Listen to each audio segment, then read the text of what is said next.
Richer के episode 7 की शुरुआत होती है एक होटल के रूम से, जहां पर रीचर और उसके दोस्त मार्लो और उसकी बेटी को बचाने के लिए कुछ प्लानिंग कर रहे होते हैं।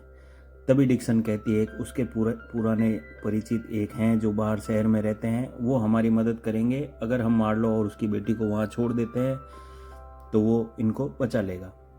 इसके बाद के सीन में डेविड कुछ टॉफियाँ लेकर आता है जिसे बच्ची, रीचर और सारे लोग मिलकर खाते हैं। फिर रीचर कहता है हमें गाय के सीनियर ऑफिसर जो रिटायर्ड हो चुका उसके घर पे जाके उससे पूछताछ करनी चाहिए।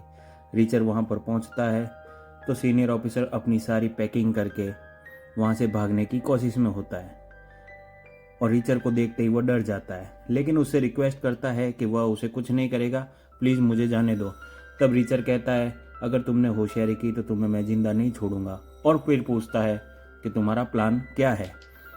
इसी बीच वह सीनियर रिटायर्ड ऑफिसर उसे बताता है कि ये सारा प्लान लैंगस्टन का है और वो ही मिसाइलों को अदला बदली करने के लिए किलर से डील कर रहा है। इसके बाद रीचर उस सीनियर ऑफिसर को मार देता। अगले सीन में हम देखते हैं मार्लो और उसकी बेटी जैन को डेविड अपने पास खड़ा रखता है और उनसे कहता है कि तुम अब यहाँ से दूसरी जगह चले जाओ जहाँ पे तुम लोग सुरक्षित रहोगे। फिर डिक्सन और डेविड की आपस में कुछ बातचीत होती है। अगले सीन में हमें दिखाया जाता है कि कहानी पास्ट में जाती है, जहाँ पर रीचर अपने दोस्तों को यानी अपनी टीम के साथियों को कहता है कि अब ये हमारा लास्ट चांस है। अगर हमें जो ड्रग्स की दलाली कर रहे लोग हैं उनमें से कुछ आर्मी के लोग भी हैं, हमें उन्हें पकड़ना है, और अगर कोई चाहता है इस मिशन में उसका साथ नहीं दे तो वो यहाँ से जा सकता है। लेकिन उसके दोस्त वहीं पर बैठे रहते हैं। अगले सीन में हम देखते हैं कि आर्मी के कुछ ऑफिसर्स गाड़ियाँ लेकर ड्रग्स की दलाली करने के लिए एक सौदा करने वाले होते हैं। तभी वहाँ पर रीचर अपने दोस्तों को लेकर वहाँ पर आ जाता है और उनसे कहता है कि तुम्हारे पास जो भी माल है हमें जब्त करवा दो। और इस तरह रीचर और उसके दोस्त गाड़ियों की तलाशी लेते हैं। तभी टोनी को दिखता है कि गाड़ियों के पीछे टायर, जो स्टेपनी का टायर है, उसमें ड्रग्स भरा हुआ है। इसे देखकर रीचर और उसके दोस्त बहुत नाराज़ होते हैं और उन पर हमला कर देते हैं। इसके बाद देखते हैं कि उस आर्मी पर्सन को बचाने के लिए गुंडों की कुछ टीम वहाँ पर आती है और इस तरह से रीचर और उसके दोस्तों के बीच में एक बहुत ही ज़बरदस्त मुठभेड़ बताई जाती है, जिसमें रीचर और उसके दोस्त उन सारे गुंडों को और आर्मी के पर्सन जो कि बदमाश होते हैं उन सबको ढेर कर देते हैं। दोस्तों, अगर तुम्हें हमारी कहानी पसंद आ रही है तो प्लीज़ मेरे चैनल को सब्सक्राइब ज़रूर करें। अगले सीन में दिखाया जाता है कि एक बदमाश वहाँ से भागने की कोशिश करता है, लेकिन रीचर उसे गाड़ी से गिरा देता है।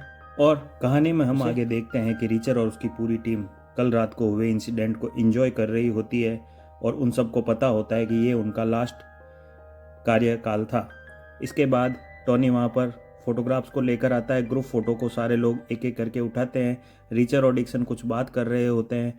तभी पीछे से उनका मेजर आने की आवाज़ सुनाई देती है। टोनी गिटार बजा रहा होता है और तभी मेजर एंटर करता है और मेजर एंटर करने के साथ ही टीम को कहता है कि तुम्हारी टीम को डेमोलिश किया जाता है।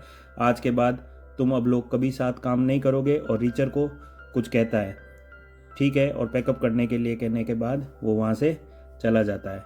और इस तरह से रीचर और उसकी टीम का यह कार्यकाल यहीं पर समाप्त हो जाता है, लेकिन ये लोग इस पल को एंजॉय करते हैं। अगले सीन में हम देखते हैं कि रीचर अपनी दोस्त के साथ हॉस्पिटल में आता है और हॉस्पिटल में मार्स, जो कि रीचर की कार से बच गया था, उसे धमकाते हैं और उससे गुंडों को मिसाइलों के प्लान को पूछते हैं। इसके बाद वह उसे काफ़ी टॉर्चर करते हैं और अंत में वो हार कर रीचर को सारी प्लानिंग बता देता है और रीचर और निगल मिलकर अंत में उसका खेल तमाम कर देते हैं और उसकी श्वास नली को अवरोध करके उसको जान से मार देते हैं। और इस तरह वो मार्स नाम का व्यक्ति वहीं पर मर जाता है। जब वो लोग निकल रहे होते हैं तभी वो लोग देखते हैं कि मार्स को मारने लैंगस्टन ने एक बदमाश को भेजा है। लैंगस्टन के बदमाश द्वारा उन रीचर और निगल को देख लिया जाता है। इन दोनों में आपस में काफ़ी दौड़ भाग होती है और अंत में जाके निगल उस बदमाश को पकड़ लेती है। यहाँ पर एक फाइट सीक्वेंस को दिखाया जाता है जहाँ पर वह बदमाश निगल पर हमला करता है, लेकिन पीछे से रीचर आकर उसको ख़त्म कर देता है। यह सीन काफ़ी रोमांचक और ज़बरदस्त दिखाया गया है। इस तरह से ये लड़ाई यहीं पर समाप्त हो जाती है। अगले सीन में हम देखते हैं कि लैंगस्टन को एक फ़ोन आता है। वो फ़ोन दरअसल रीचर का होता है। लैंगस्टन रीचर को कहता है कि अगर तुम्हें अपने दोस्तों की जान प्यारी है तो वो अपने आप को उसके हवाले कर दे, क्योंकि लैंगस्टर ने उसके 2 दोस्तों को पकड़ लिया है। वो दोनों दोस्त डिक्सन और डेविड हैं। इसके बाद के सीन में हम देखते हैं कि रिचर उसे कुछ झूठ बोलकर कहता है कि वो अभी तो नहीं आ पाएगा, लेकिन रात को जरूर आ जाएगा। अगले सीन में रिचर वहाँ के सीनेटर को फ़ोन करता है और फ़ोन करके उससे मदद मांगता है और कहता है यदि तुम चाहते हो देश की मदद करना तो तुम मेरी मदद करो। तो सीनेटर लॉयड उसे कहता है कि हाँ मैं तुम्हारी मदद करूँगा। अगले सीन में वो देखते हैं लैंगस्टन की लैब के बाहर काफ़ी कड़ी सिक्योरिटी है। रिचर और निगल इस चीज़ को देखते हैं और रिचर निगल को कहता है कि मैं अपने दोस्तों को बचाने के लिए अंदर ज़रूर जाऊँगा। इसके बाद वो दूरबीन से देखते हैं जहाँ पर काफ़ी टाइट सिक्योरिटी होती है। कुछ बच्चे वहाँ पर खेलते हुए आ जाते हैं और बच्चों की नोकझोंक लैब के सिक्योरिटी गार्ड से हो जाती है। अगले सीन में हम देखते हैं कि किलर उस ट्रक के पास खड़ा होता है जिसमें सारी मिसाइल्स भरी होती है और किलर उस मिसाइल को एक करके चेक करता है। चेक करने के बाद तसल्ली होने के बाद वह उसे बैरियर चेक देता है और कहता है लैंगस्टन से मेरी बात करा दो। अगले सीन में हम देखते हैं कि डेविड को और डिक्सन को लैंगस्टन के गुंडों ने पकड़ रखा है और वो उसे काफ़ी टॉर्चर कर रहे होते हैं।